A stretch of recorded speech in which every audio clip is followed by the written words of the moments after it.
Et bonjour à tous, j'espère que vous allez bien. Nouvelle vidéo hors série sur les JCC, jeux de cartes à collectionner, mais cette fois-ci les jeux de cartes à collectionner de Disney Lorcana, et plus précisément le premier chapitre. Alors voilà, depuis ma vidéo sur les cartes Pokémon, c'est vrai que je me suis découvert vraiment une nouvelle passion pour les jeux de cartes à collectionner, et en tombant donc sur les cartes Disney, je suis vraiment tombé sous le charme. Voilà, il y a toujours une connotation un peu jeu vidéo. Quand je pense à Disney, je pense forcément à Castle of Illusion, Quackshot, DuckTales, ou encore Aladdin sur Super Nintendo, sur Mega Drive, bref, que des super bons souvenirs. Et voilà, forcément, il y a toujours donc un petit côté jeu vidéo en même temps, avec ces jeux de cartes à collectionner, qui fait plaisir. Donc aujourd'hui, premier chapitre, j'ai le full set. Alors évidemment, quand je dis full set, on se calme, je n'ai pas les cartes enchantées, je vais vous expliquer tout ça, faut pas rêver, mais j'ai quand même une jolie collection, j'ai quand même donc un très joli full set. En fin de vidéo, je vais ouvrir un booster en espérant choper une enchantée. Je vais déjà quand même vous montrer quelques petits objets de ma collection, premier chapitre, à commencer donc par les decks. J'ai des decks de démarrage, donc j'en ai plusieurs, que j'ai pas ouverts, que je conserve vraiment fermés, je les trouve vraiment super beaux. Voilà, et donc dans chaque deck de démarrage, vous avez quand même un booster, ce qui veut dire que j'ai potentiellement peut-être des cartes enchantées dans ces fameux boosters. Donc écoutez, pour l'instant je les ouvre pas, on verra plus tard. Parce que oui, au-delà de l'aspect collection, il y a aussi un aspect financier, on va pas se le cacher. Et c'est vrai que il y a quand même certaines cartes qui prennent beaucoup de valeur, et également des coffrets. Et donc parfois on a tendance à se dire ok, je vais peut-être pas l'ouvrir tout de suite parce que sa cote elle grimpe, et j'aurais peut-être plutôt un intérêt finalement à le revendre. Donc aujourd'hui, voilà, je conserve ces petits decks de démarrage, premier chapitre, et j'ai également un coffret qui est extrêmement convoité. Aujourd'hui, il se négocie entre 100 et 150 euros, c'est déjà énorme. Voilà, c'est un coffret forcément aujourd'hui qu'on ne trouve quasiment plus, et bien sûr vous avez des cartes qui sont spécifiques à ce coffret, donc évidemment il est très prisé, d'autant plus ici qu'on est en présence de la première impression. Vous voyez ici en dessous le code barre, vous avez FR01, donc voilà, quand vous avez des boosters ou des coffrets comme ça en first impression, ça augmente encore un petit peu la valeur. Alors bien sûr ça ne veut pas dire que la seconde impression est moins intéressante, puisque vous retrouvez exactement les mêmes cartes. Mais bon voilà, la première impression évidemment, puisque c'est la première, elle a une petite cote supplémentaire. Alors avant de vous présenter les cartes, je vais d'abord vous montrer une application, exactement comme pour la vidéo sur Pokémon. Ici donc on a l'application Lorcana, je clique dessus, on a une très jolie animation, franchement très réussie, avec ce petit bouquin là comme ça qui s'allume. Voilà, et globalement, cette application, elle est vraiment géniale, mais elle n'est pas parfaite. Il y a deux défauts majeurs selon moi. Le premier défaut, c'est qu'il n'y a pas de connexion en ligne, c'est-à-dire que si vous changez votre téléphone, vous perdez les renseignements que vous aurez rentrés dans votre application. Donc c'est un peu dommage, c'est un petit détail, il faut espérer une mise à jour plus tard, mais voilà, ça c'est un petit peu le côté négatif de cette application. Et le deuxième point un peu dommage, en fait, quand je vais dans mes collections, vous allez donc retrouver ici les trois premières collections, donc je vous expliquais tout à l'heure en préambule. Nous avons donc trois chapitres, le premier chapitre qui se nomme ainsi, donc premier chapitre. Le second chapitre, lui, s'appelle l'ascension des Foodborn. Et le troisième chapitre actuel, ce sont les terres d'encre. Donc voilà, bon, pour l'instant, j'ai donc le full set premier chapitre. J'ai commencé la collection également de l'ascension des Foodborn, mais il m'en manque quand même pas mal. Je vous ferai bien sûr une vidéo prochainement sur cette collection. Et par contre, j'ai bien avancé sur les terres d'encre, donc la dernière collection en cours. Donc moi, je vais sélectionner premier chapitre.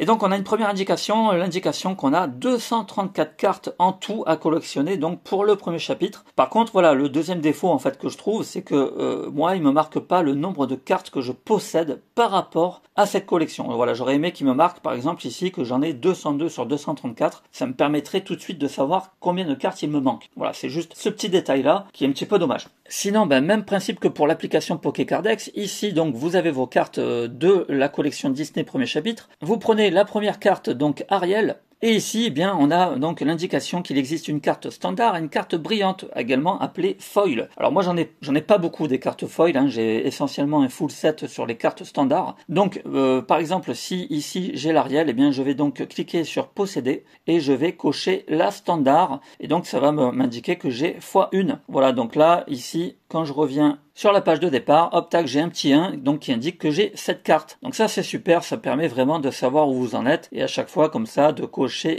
toutes les cartes que vous avez déjà. Alors ensuite, concernant les cartes, bon, ce qui va vraiment nous intéresser, c'est cette petite indication que nous avons ici tout en bas. Ici, on peut voir que j'ai une petite boule qui symbolise donc une carte commune. Vous avez ensuite des cartes peu communes qui sont représentées par un sorte de petit bouclier. Ensuite, vous avez des cartes rares qui sont représentées par un triangle orange. Des cartes super rares qui ressemblent un petit peu à un coquillage. Vous avez ensuite des cartes légendaires. Là, c'est un coquillage doré. Et enfin, vous avez le Saint Graal, les cartes qui sont extrêmement difficiles d'avoir et qui valent beaucoup d'argent. Je veux parler bien sûr des cartes enchantées. Je n'en ai pas, j'en ai aucune malheureusement. Mais qui sait, on va ouvrir un booster après les amis. Peut-être que je vais en avoir une. Sachez que ces cartes enchantées, selon le modèle, en tout cas pour les premiers chapitres, j'ai vu un petit peu les prix, ça tourne entre 500 et 1500 euros. C'est vous dire un peu l'attrait de ce jeu de cartes à collectionner Lorcana. Voilà, parce que clairement il y a des cotes qui vraiment grimpent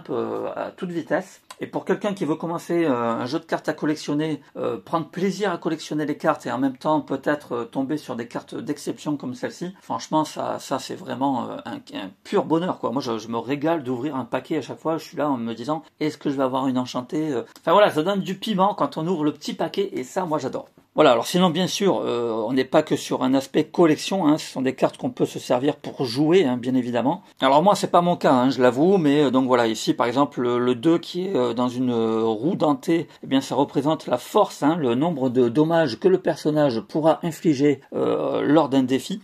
Ici vous avez ce qu'on appelle les lores, donc ça sur une carte comme ça, eh bien en fait ça indique le nombre d'éclats de l'or que vous gagnerez lorsque vous enverrez ce personnage à l'aventure. Et ainsi de suite, vous avez beaucoup d'indications, vous avez un autre chiffre ici qui représente la volonté, ensuite vous avez les caractéristiques du personnage, enfin voilà, il y a pas mal de détails, ici le coup d'encre nécessaire, enfin voilà, donc voilà, il y a aussi un aspect évidemment jeu qui est intéressant, mais pour ma part, moi c'est vraiment l'aspect collection qui m'intéresse, et donc voilà, je me suis pas vraiment penché plus que ça sur l'aspect jeu. Donc pour revenir donc à la petite collection du premier chapitre, donc il faut absolument que je change ce classeur que je trouve immonde. Mais bon, voilà, pour l'instant je fais avec, il faut que je m'organise. Ici j'ai récupéré le petit puzzle Mickey Mouse que je trouve vraiment sublime. Donc là pour l'instant je l'ai rangé là. J'ai également récupéré le petit puzzle qui lui fait partie de l'Ascension des Foodborn, donc le chapitre 2, ce qu'on pourrait appeler chapitre 2. Je l'ai mis là provisoirement, mais évidemment je le mettrai dans le classeur qui correspond au chapitre 2. Mais voilà, j'aime bien ces petits puzzles. Il n'y en a pas pour le 3, en tout cas je l'ai pas vu. Donc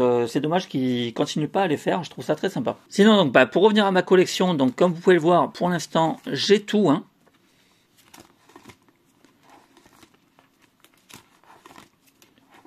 J'ai absolument toutes les cartes.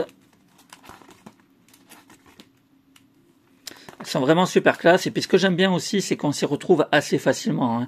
On a aussi notamment des couleurs, voilà, vert, rouge, tout de suite, voilà, ça nous permet quand on a de nouvelles cartes, ok, c'est une carte rouge, est-ce que je l'ai, est-ce que je l'ai pas, on peut tout de suite se rendre dans notre classeur et trouver facilement celle qui nous manque.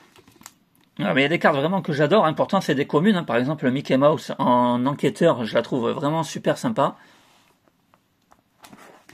Alors qu'à l'inverse, on va prendre une légendaire, celle-ci est nettement plus cotée, pourtant elle est pas forcément plus jolie.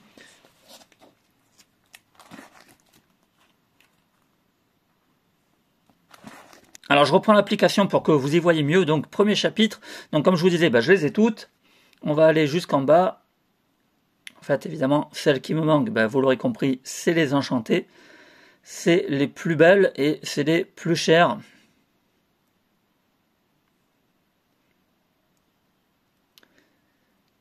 Hop, et voilà à quoi elle ressemble. Par exemple ici, Hades. Voilà, magnifique. Et donc vous aurez donc un petit logo arc-en-ciel représentant une carte enchantée. Voilà, après vous avez le Stitch. Très très prisé le Stitch. Elsa, c'est celle-là que j'ai vue. Celle-là, voilà, elle se négocie aux environs des 1500 €. C'est complètement fou. Donc autant vous dire que si vous avez une carte comme ça dans votre booster, vous êtes extrêmement heureux. Voilà, et donc toutes les enchantées. Alors après vous avez les cartes promo. Les cartes promo aussi, elles ont quand même une certaine valeur. Bon, par contre celles-ci je les ai. Elles sont plutôt jolies elles aussi. Alors vous avez des cartes promo qui sont parfois identiques aux cartes standards. Là le Stitch avec la guitare est très sympathique. Donc celle-ci elle commence quand même à prendre de la valeur. Bon voilà. Maintenant sur ces belles paroles les amis, on va ouvrir le booster.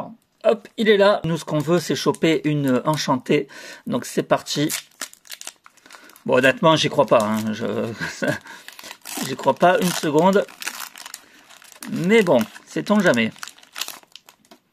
Allez, c'est parti. On va les regarder dans l'ordre. Donc, Donald, le petit singe d'Aladin, Pumba du Roi Lion, Jafar d'Aladin, le duc, le miroir de la bête, l'œil des moires, le Maximus, le Fracafé, la petite Lilo, la fée Clochette, et enfin une commune Jafar mais en foil. Donc j'ai au moins cette petite satisfaction, puisque celle-ci je ne l'avais pas en foil. Ensuite on a une partie du puzzle, le puzzle je l'ai déjà. Donc voilà les amis, bon ce booster il n'aura pas été exceptionnel, mais voilà, le but de cette vidéo c'est surtout de vous montrer la collection premier chapitre. Je vais faire la même chose avec le chapitre 2 et le chapitre 3. Bien sûr pour ces deux autres chapitres j'ouvrirai un peu plus de contenu. Voilà, là c'était vraiment une vidéo un peu de présentation des cartes Disney Lorcana, pour que vous voyez un petit peu et que ça vous donne peut-être envie de commencer ce genre de collection. En tout cas, franchement, je trouve que ça peut être une super alternative, contrairement aux cartes Pokémon qui, elles, sont peut-être un peu plus complexes à comprendre. Il y a beaucoup de versions, donc c'est beaucoup plus difficile de s'y retrouver. Alors que là, Disney Lorcana, voilà, on en est à 3 chapitres, c'est plutôt lisible, c'est plutôt facile à comprendre. Donc pourquoi pas, si jamais vous êtes intéressé à commencer un jeu de cartes à collectionner, commencez par Disney Lorcana. Voilà les amis, je vous dis à très vite pour une nouvelle vidéo, et en attendant, portez-vous bien.